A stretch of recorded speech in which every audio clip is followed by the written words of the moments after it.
Assalamualaikum warahmatullahi wabarakatuh. Nama saya Dela Yuwanita Herman.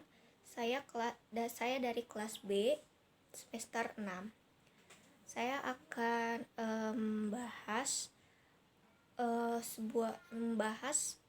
bagaimana seorang Barack Obama, bagaimana sebuah pidato yang menjadikannya sebagai presiden.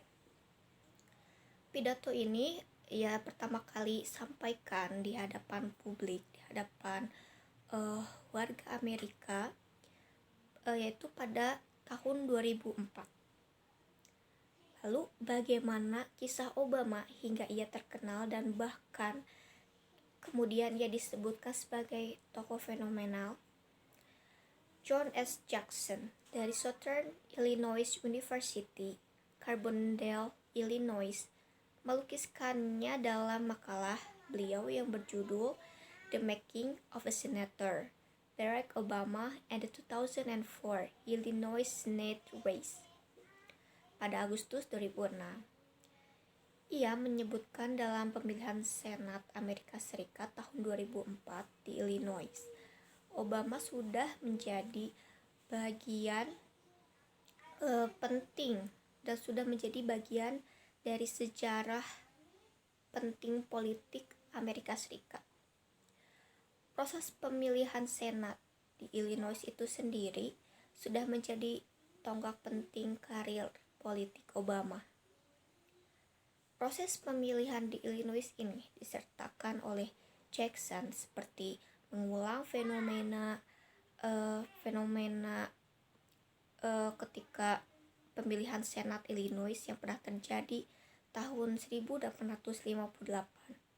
ketika Stephen Douglas mengalahkan Abraham Lincoln.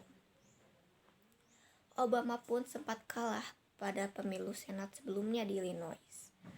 Pemilihan di Senat itu menjadi bagian dari karir politik bagi siapa saja yang menuju kepemimpinan nasional. Walau Lincoln kalah dalam pemilihan sebagai Senat, pidato-pidato Lincoln serta debat-debat yang dia ajukan pada Douglas membuatnya menjadi politisi kondang hingga tingkat nasional. Lincoln mempertanyakan perbudakan dan masa depan persatuan. Lincoln dari Partai Republik tak pelak lagi menjadi perhatian nasional. Pada pemilihan Senat tahun 1860, Lincoln menjadi kandidat terdepan partai politik, Partai Republik. Kekalahan dari Douglas tak menenggelamkan pamor Lincoln, yang kemudian membuatnya menjadi presiden. Di zaman modern, Obama seperti mengulangi fenomena Lincoln itu. Obama bukan satu-satunya senator dan bahkan ia tergolong baru. Namun, Obama kemudian menjadi seorang pembicara yang pidatonya dinantikan. Pidatonya melampaui horizon sebagai seorang senator yang baru terpilih pertama kali. Di zaman modern ini, Obama adalah pria kulit hitam pertama yang dipilih sebagai senator Amerika Serikat yang mewakili negara bagian sejak Edward Brooke dari Partai Republik terpilih menjadi senator Amerika Serikat mewakili negara bagian Massachusetts tahun 1966. Di tingkat negara bagian Illinois, ia adalah warga negara Afrika yang kedua terpilih sebagai senator. Setelah sebelumnya senator Carol Moseley Brown terpilih pada tahun 1992. Baru ada 5 kulit hitam yang menjadi senator di Amerika Serikat. Tingkat negara bagian ataupun nasional, mereka adalah Hiram Rhodes Raffles, yang kemudian ada Blanche Bruce, ada Brooke, Brown, dan yang terbaru ini Obama.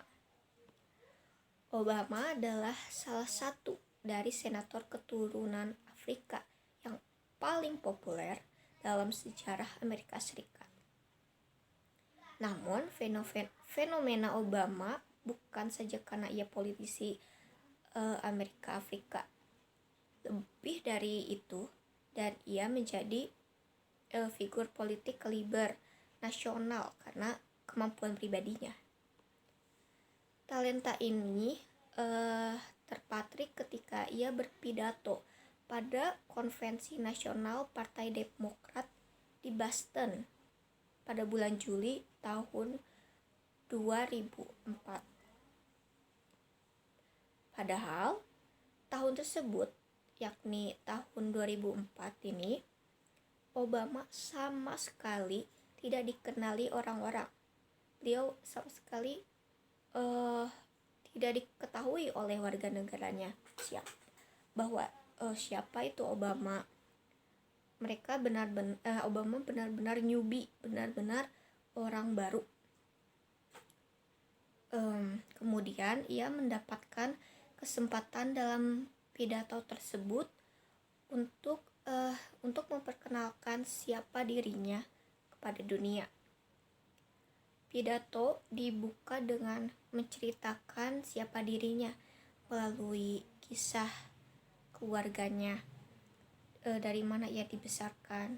Ia membuka dengan kisah ayahnya yang merupakan orang Kenya, seorang yang dibesarkan di desa kecil di Kenya. Kisah-kisahnya ini yang ia paparkan pada awal pidato membuat orang-orang kulit putih Amerika memiliki pandangan bahwa ia merupakan seorang yang sama dengan kita, dengan kami, bahwa ia sama dengan mereka. Tidak ada lagi pandangan sebelah mata terhadap warga kulit hitam.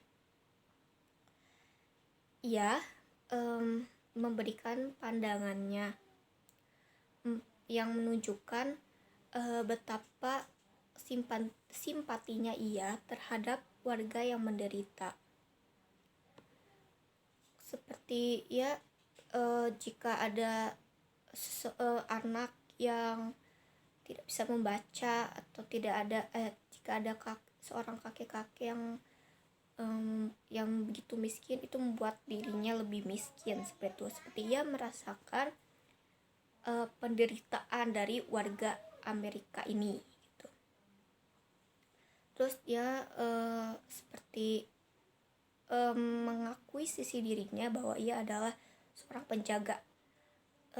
Dalam petikannya, I am sister keeper, seperti itu. Obama memiliki sesuatu yang luar biasa pada dirinya, yakni yang pertama itu cara berpikirnya, dan kemudian kemampuannya dalam berbicara di depan publik,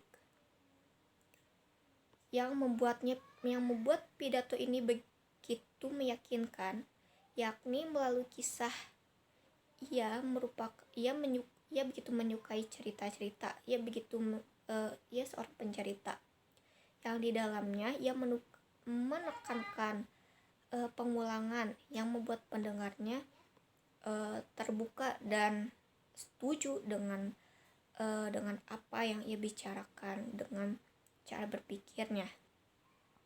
Seperti potongan dari pidatonya yang berbunyi seperti ini: tidak ada Amerika liberal atau Amerika konservatif, yang ada hanya satu Amerika. Kemudian ia mengulang-ulang itu terus, tidak ada Amerika Asia, tidak ada Amerika kulit hitam, seperti itu. Yang ada hanya satu, United States, berarti satu yang memiliki makna bersatu, hanya ada satu. Kemudian saat berpidato, ia tidak hanya terpaku diam saja di podium, tidak hanya terpaku pada yang ia bicarakan saja, yang seperti membeku seperti itu. Obama menggunakan bahasa tubuh, gestur di tiap pembicaraannya, seperti gerakan tangan, gerakan jari menunjuk, kemudian langkah kecil tidak hanya diem aja di podium. Hal ini membuat orang-orang memperhatikannya, membuat interesting in him, dan membuat kesan bahwa aku ini adalah energi yang baru dan begitu dinamis. Kemudian yang ia bicarakan itu mengenai harapan, hope, yang begitu penting. Ia membicarakan harapan-harapan dari warganya. Para audiens menganggap bahwa apa yang disampaikan Obama dalam pidatonya itu merupakan sebuah ketulusan. Pidato utama pada Konvensi Nasional Demokratik disampaikan oleh senator negara bagian Illinois saat itu, calon senator Amerika Serikat dan calon presiden Barack Obama, dan pada malam Selasa 27 Juli 2004 di Boston, Massachusetts. Kemenangan yang tak terduga di Maret 2004, senator utama Senat Demokrat Illinois, Amerika Serikat, membuatnya menjadi bintang yang naik daun dalam Partai Demokrat Nasional semalam, memulai spekulasi tentang masa depan presiden dan menyebabkan diterbitkannya kembali memoir Dreams from My Father. Pidato utamanya diterima dengan baik, yang selanjutnya meningkatkan statusnya di dalam Partai Demokrat dan menyebabkan memoirnya yang diterbitkan kembali menjadi buku terlaris. Obama pertama kali bertemu dengan kandidat presiden dari Partai Demokrat John Kerry pada musim semi tahun 2004. Dan merupakan salah satu dari beberapa nama yang mempertimbangkan untuk peran pembicara utama pada konvensi partai musim panas itu.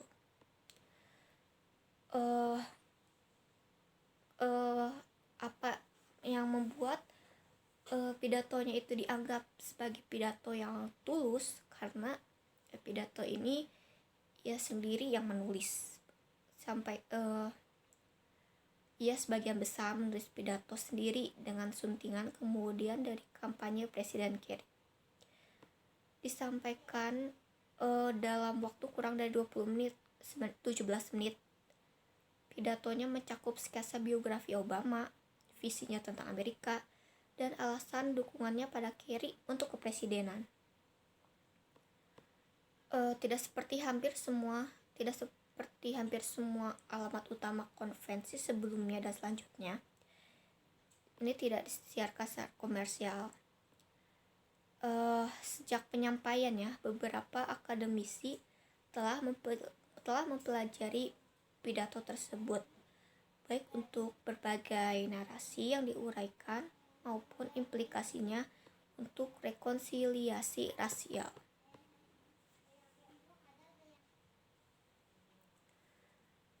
Selama kampanyenya, ia diingatkan akan sebuah frase, yaitu keberanian harapan, yang sebelumnya digunakan dalam khotbah oleh pendetanya, Jeremiah Wright, yang mana judul aslinya itu The Audacity to Hope, tetapi Obama menyebutnya The Audacity of Hope, yang menjadi judul untuk alamat konferensi dan kemudian judul buku keduanya. Perubahan yang tampaknya kecil ini mengubah kata kerja Wright menjadi kata benda Obama.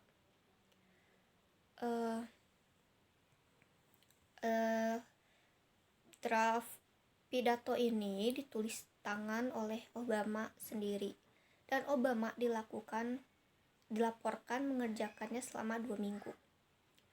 digambarkan oleh direktur politik kampanyenya sebagai kumpulan retorika hit terbaik yang diambil dari pidato-pidato tunggalnya.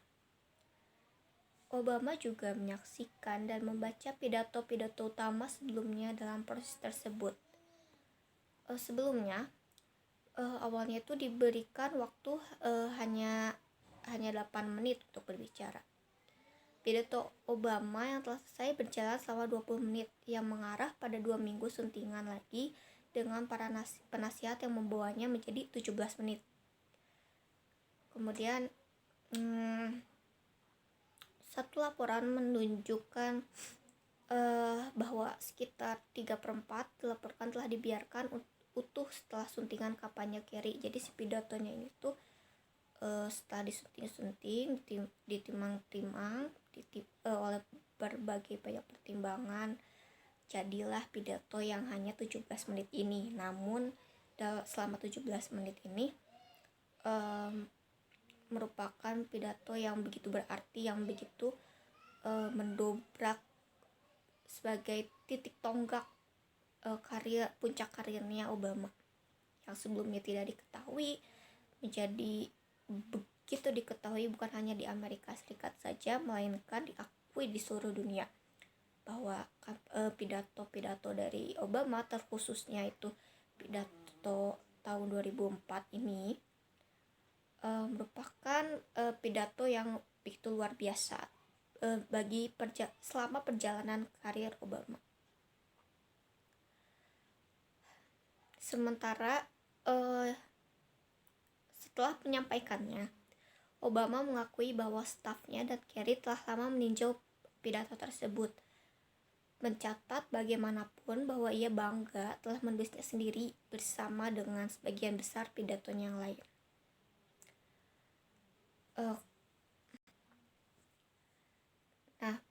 Pada suatu ketika Obama bertemu dengan staf Kerry dan penulis pidato John Favreau yang kemudian beliau ini menjadi penulis pidato Obama yang menginstruksikan kepadanya untuk menghindari tumpang tindih dengan Kerry.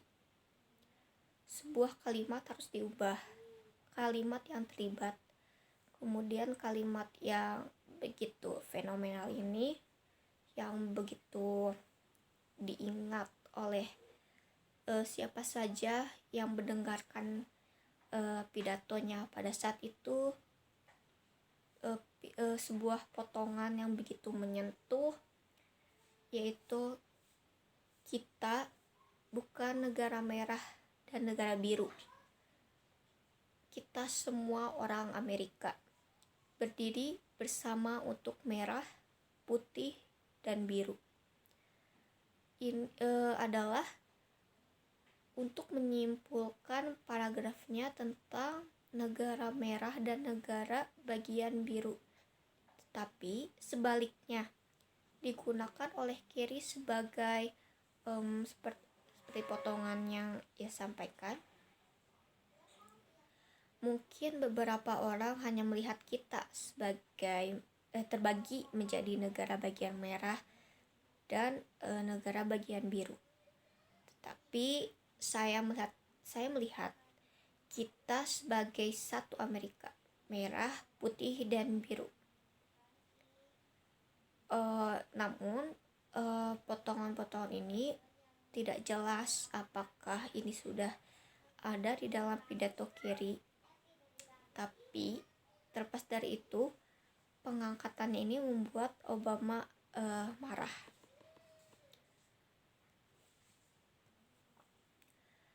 Obama menyinggung kebebasan dasar yang dinyatakan dalam Deklarasi Kemerdekaan dan menyatakan bahwa pemilu 2004 adalah waktu untuk menegaskan kembali nilai-nilai ini dan menyadari bahwa kami memiliki lebih banyak pekerjaan yang harus dilakukan, bahwa kami ini Obama sendiri, staf, dan warga Amerika itu sendiri.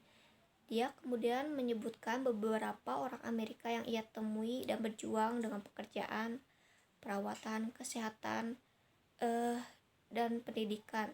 Ia menyatakan bahwa Mereka tidak mengharapkan pemerintah untuk menyelesaikan semua masalah mereka, tetapi mereka merasakan jauh di dalam tulang mereka, jauh di dalam diri mereka, bahwa hanya ada sedikit perubahan dalam prioritas, kita dapat memastikan bahwa setiap anak di Amerika memiliki kesempatan untuk hidup yang layak, dan bahwa pintu kesempatan tetap dibuka untuk semuanya.